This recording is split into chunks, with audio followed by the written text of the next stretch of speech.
Excited to have my next guest on the show for the very first time. It's Anna Crutchfield, who got a unanimous decision victory her last time out at Made Men Promotions over Kendal Holowell. Anna, how are you? I'm doing well. How are you doing? I'm good. I'm good. And another fight, another win that moves you to 2-1 now as a pro. I seen some of the tape. It was a very dominant victory. So although you didn't get the finish, you're still going to be very happy with your performance in there. Yeah, I mean, of course, the goal is always to go in there and not leave it to the judges to either get the knockout or the submission. But she was very tough, so I didn't get the finish, but I was very happy with my performance. Did you and your team formulate a specific game plan here going in against Kendall? Well, we knew that she was a grappler, so she was probably going to be looking for the takedown. So my goal was first round to go out there and kind of stay long. I have the reach advantage, so keep it on the feet, and then kind of feel my way into the fight. I felt going in that I had an advantage everywhere. I didn't feel like she was better than me in the grappling department, but we still wanted to go out there and kind of stay dominant on the feet, and then kind of felt the fight, see how it's going. And then at the end of the first round, I clinched up on the cage, and I just heard my coach say, all right, you can go for it if you want it. So hit the takedown. And then as soon as I took her down the first time, I was like, yeah, I can take this fight wherever I want it. I've heard some people say that maybe your striking is your best attribute. If that is the case, how important was it, for this fight to kind of showcase your grappling? I always love the opportunity to showcase my grappling because especially in my amateur career, starting off, I didn't have the best amateur record and I didn't have a great showing when it came to the grappling department. So throughout my career, I've been able to definitely build my skills. So it's cool. My last fight and then this fight is really the first time I've had the opportunity to show off like, hey, I can wrestle. I do have jujitsu. So I am a full mixed martial artist. So it was really cool to go out there and showcase that. Anything surprise you in the fight? No, I definitely I knew she was tough going in there. That's definitely one of her best attributes. But I was definitely surprised that she ate some of the shots as well as she did. There were a couple of times that I was sure the ref was about to stop in, but she was very, very tough. She stuck it out. And as I mentioned earlier, this moved you to 2-1. How important was it, obviously, to not just win, but win in dominant fashion? Obviously, early in your pro career, each one of these fights, they're increasingly becoming more and more important. Did you feel that pressure to go in there and really show out here in this one? Oh, definitely. I mean, I try, my coaches always tell me not to put that unnecessary pressure on myself, but especially coming out, I lost my pro debut. I was submitted, and that was no one no one wants to lose their pro debut, and you definitely don't want to start off fighting back with a negative record.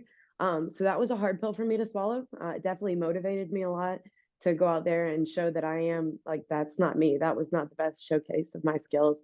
So I definitely felt the pressure going in there. And I know that I want to be in the UFC, so I know that I need finishes. I need to be entertaining. So I was definitely thinking about that, especially like the closer to the fight ending. I was like, okay, let's stop this fight. Let's stop this Yeah. fight. So I didn't get the finish, but I felt like it was a good showcase of my skills.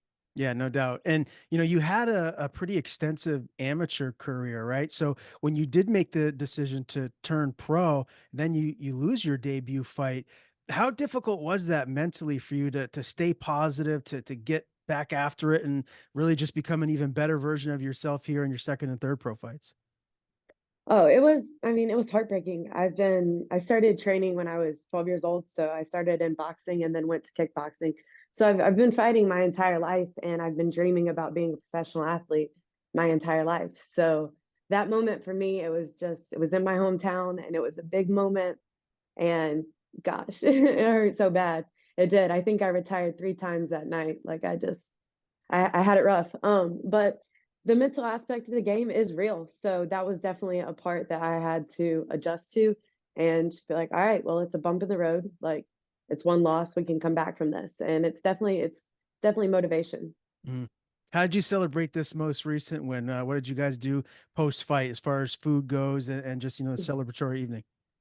Oh my goodness. We honestly went back to my dad's hotel room and we just ordered Grubhub and we just ate a bunch of like pizza and nachos and I just got to hang out with my family. So it was really cool. Yeah, that's always the best. Is pizza like your go-to? It is for me. Like if I had a cheat meal, I mean, it's got to be way different for me than it is for you because you're a professional athlete and you're climbing the ranks here. But when you do cheat and you want to eat some bad food, what typically is it? Oh my goodness, pizza and cinnamon rolls. Cinnamon rolls, I don't know why I craved them throughout my entire camp.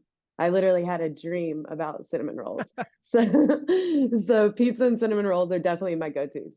Like the cinnamon buns, like the ones that are kind of like this they're sticky, right? Oh, yeah. Yes, Okay. yes, yes, yes. But I have some people that go to my gym and they make these like homemade coffee cinnamon rolls for me every time I fight.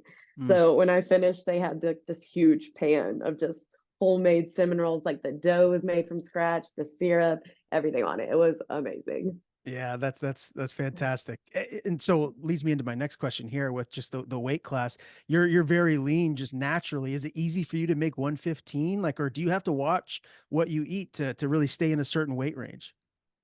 Yeah, so it's honestly it's been trial and error. So I fought my entire amateur career and my pro debut at 125.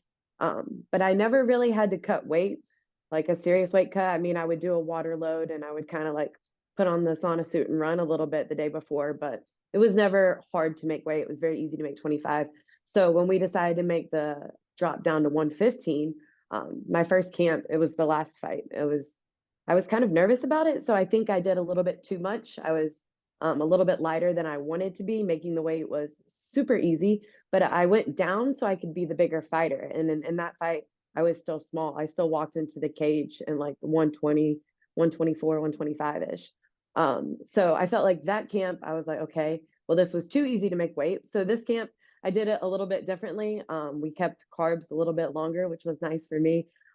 Just kind of trying to figure out the best way to do it. So this weight cut was actually a lot harder on me. I cut 10 pounds the day before. So the day before weigh-ins, I was 127. And then the day of weigh-ins, I ended up missing weight by 1 pound. And it was trial and error. It was Mm. awful weight cut. And we ended up, I stopped sweating. So we called it and I stepped on the scale 1 pound over. So it's weird. It's finding that like happy medium because I definitely felt stronger in the cage this time and I felt bigger, but it's kind of like dilating it and like I need to lose a little bit more body fat by this time. You know, it's a learning process and it kind of sucks that it's a learning process with a fight at the end of it. Because it's kind of high stakes there, but it's part of the game.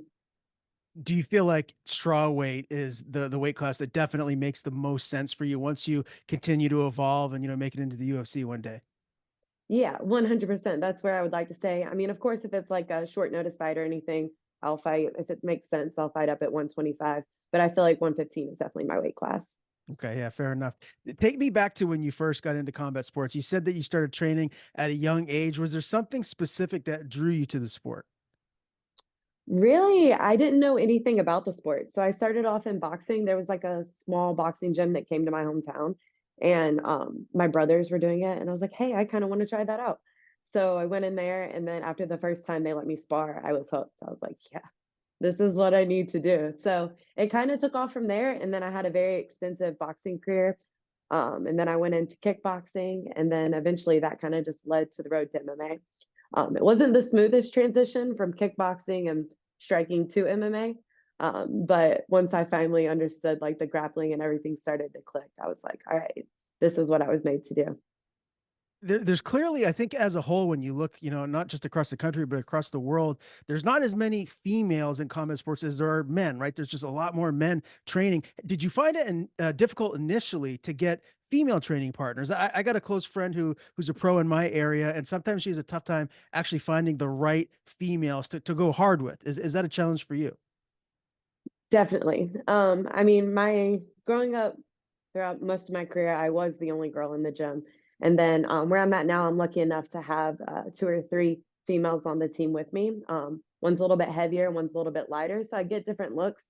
But honestly, I have a team full of smaller guys as well. They're all flyweight and bantamweight guys. And they, of course, like they're not going 100% with me, but they're able to push me to the point where like I'm getting everything I need out of it. And then when I step in the cage, like it's going with a female is nothing. I'm like, okay, I've been wrestling with these black belt and brown belt bantamweight males. Like going against a female feels like it's nothing. It's good that you have a variety of people to pick and choose from to get that work in with. Tell me what life is like for you outside of MMA. Do you have a full-time job? Like what do you do to pay the bills as you chase your UFC dream? I'm actually a coach at the gym, so I'm over the kids striking program and the kids MMA program. Okay. So that's all. I coach full time. I live at the gym. I don't really have much of a life outside of MMA, but that's kind of the way I like it right now because it keeps me completely engulfed in it. So even when I'm not going 100% in training camps, like I'm still keeping my mind sharp because I'm coaching and I'm developing, and it makes me a better athlete for Mhm. sure. Yeah, I saw that you're a coach. I didn't realize it was a full-time thing. That's fantastic. You're seeing a lot more fighters nowadays too. Like even as they're coming up, like yourself, that's what they do. They coach, they make some money on the side, and they're able to train more full time. Is that something that you've been doing for a while now, or is this kind of fairly new? Yeah, it's actually since I moved to the team I'm at now. So I'm originally from South Carolina, and then about 3 years ago, I moved to Birmingham, Alabama. I'm with SBG Alabama here. And as soon as I moved here, my coach, he was amazing. Before I moved here, he already gave me the job. He was like, "Don't worry about it. We got financially, we'll get you taken care of, found me a place to live." Like everything has been amazing since I have found this team. And he pretty much he gave me a platform to chase my dreams for sure. Very cool. I'm a huge sports fan outside of just mixed martial arts, boxing, and all combat sports.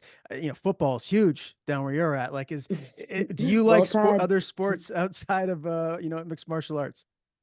I don't keep up with many sports outside of mixed martial arts just because MMA does keep me busy. There's pretty much between all the different promotions, there's a fight I can watch every single weekend.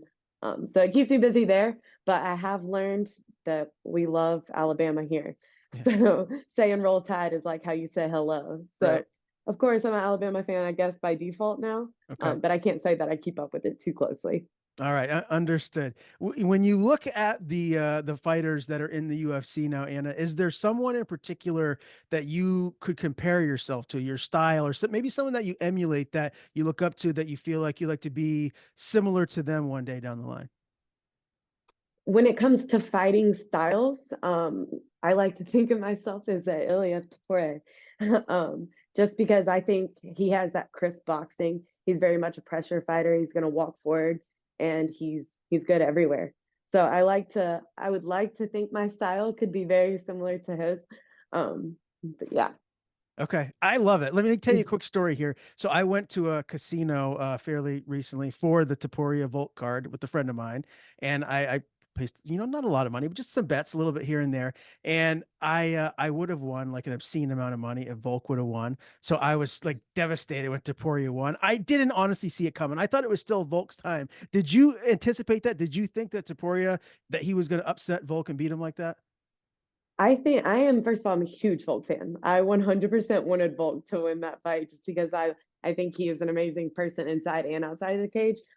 But I thought that it would go the way it did. I didn't think it would be that brutal of a knockout, but I thought he would catch him for sure.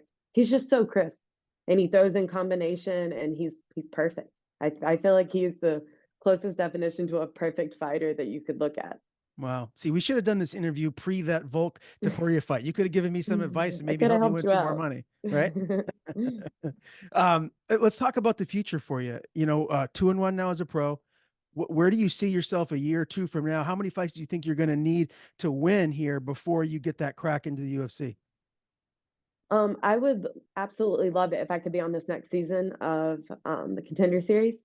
I know that in order to do that, I probably need two or three more fights and impressive wins, impressive finishes. Really, I need to start finishing. I Mhm. hate that I'm 2-1 with two decision victories, but yeah, that would be the goal. Is by the end of this year, get two or three more fights in. Hopefully, three with like three impressive finishes, and then I would love to be on the next season of the Contender Series. Do you think that right now where you're at, if you were thrown into the UFC strawweight division, you'd be able to get some wins and fit right in? Like, how do you feel like your skill set and just overall game right now, this very moment, stacks up? I definitely think I could. I'm not saying I would go in there and I would beat Wei Lee right now, but I definitely feel like I could hang with a lot of the UFC roster. Obviously, I have room for improvement in every aspect of my game, and I continue to grow every single time I step on the mat. And I'm not one of those people that after I'm done fighting, I'm like content and I hang out until the next camp. Like I'm constantly growing and developing my skills. I'm always putting in the work. So I know that every fight and every time I step in the cage, it's going to be better. But as of right now, yeah, I feel like I could hang with most of the people in the UFC roster. I love it. And how old are you? I'm 26. Okay. So you're still so young. You got your whole future ahead of you. Do you feel like by the time, realistically speaking here, if let's say hypothetically speaking, that you don't get into this next season of Contender Series, you have to wait a little bit longer. Do you think by the time you're 27, you'll definitely be in the UFC? Because you'll have enough fights by then where, maybe the following year you'll get that opportunity if you don't this time. Yeah, for sure. I know it's just a matter of time until I get the call. I'm doing the work, I'm trusting the process. So hopefully that call comes a little bit sooner rather than later. Mhm. But no matter what, I know it's going to happen eventually. Yeah, can't wait to see it. Last thing for me, Anna, before we get out of here, tell me what it's like being repped by Iridium Sports. They're easily, the top dog as far as representation goes in mixed martial arts. What is it like having Jason House and the whole Iridium team behind you supporting you? Dude, it's great. They're seriously the easiest to work with. They're so supportive every single time. Like they're checking in on me. What can I do for you? Like, is there anything you need now? Always like looking for the best matchups. And I know Jason and Eric are the ones I work closest with, Eric Anders. And I know he has my best interest at heart and we train very closely together. He trains out of my gym as well. So it's cool having a connection there and just trusting his judgment. Yeah, a couple of great guys to have guide you as your career evolves. Well, Anna, again, congrats on the recent win. It's a pleasure to interview you here for the first time. Before we do sign off, I want to give you the floor. If there's anything you want to plug, anyone you want to thank, the floor is yours. Of course, my team and my coaches at Spartan Fitness, SPG Alabama, they have been amazing. I couldn't do it without them and my teammates. And then my biggest sponsor, Gaidama, they have repped me for every single camp so far since I got my first amateur knockout. So definitely big shout out to them.